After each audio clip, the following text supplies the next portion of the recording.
So hello guys, আসসালামু আলাইকুম। This is SG সোহান। তো কেমন আছো তোমরা? বরাবরের মতো অপূর্ণ ভালোবাসা গল্পে পার্ট 3 নিয়ে হাজির হলাম আমরা। যারা আগের পার্টগুলো দেখেন নাই তারা আগের পার্টগুলো দেখে আসেন। তো বেশি কথা না বাড়িয়ে গল্পে যাওয়া যাক। রিয়ার সেই ফোনের পর হৃদয়ের জীবনে যেন আলো ফিরে এলো। প্রতিদিন রাতে তাদের কথা হতো, কখনো কয়েক মিনিট, কখনো ঘন্টার পর ঘন্টা। মনে হয় দূরে থেকেও যেন তারা আগের চেয়ে কাছাকাছি হয়ে গেল। একদিন সাহস করে হৃদয় বলল, রিয়া একটা কথা বলবো? রিয়া বলল, বলো। আমি তোমাকে ভালোবাসি, অনেক অনেক ভালোবাসি। উপাস থেকে কয়েক সেকেন্ড নীরবতা। হৃদয় ভয় পেয়ে গেল, হয়তো সে ভুল করে ফেলেছে। কিন্তু হঠাৎ রিয়ার কণ্ঠ ভেসে এলো, এতদিনে বললে? তারপর রিয়া হেসে বলল, আমি অনেক আগেই বুঝেছিলাম। সেদিন রাতে দুজনের মনেই ছিল এক অদ্ভুত সুখ। যে কথাটা এতদিন বুকের মাঝে লুকিয়েছিল সেটা অবশেষে বলা হয়ে গেল।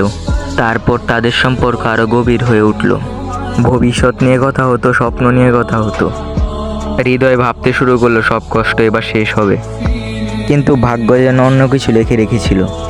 একদিন হঠাৎ রিয়ার ফোন বন্ধ পাওয়া গেল। একদিন, 2 দিন, 1 সপ্তাহ, কোনো খবর নেই, কোনো মেসেজ নেই, কোনো কল নেই। হৃদয় পাগলের মতো খোঁজ করতে লাগলো, কিন্তু কোথাও কোনো খোঁজ পেল না। অবশেষে রিয়ার এক পুরনো বান্ধবীর সাথে যোগাযোগ করলো। সেখান থেকে যে খবরটা পেল সেটা শুনে তার পৃথিবীটা যেন থেমে গেল। খবরটা শুনে হৃদয়ের হাত থেকে ফোন পড়ে গেল। সে বিশ্বাস করতে পারছিল না। যে মেয়েটা তাকে ভালোবাসার কথা বলেছিল, যে মেয়েটা তাকে দেখা করার প্রতিশ্রুতি দিয়েছিল, সে কি সত্যি অন্য কারোর হয়ে যাবে? সেদিন রাতটা হৃদয় এক ফোঁটাও ঘুমায়নি। বারবার রিয়ার নাম্বারে ফোন করেছে, কিন্তু তার নম্বরটা বন্ধ।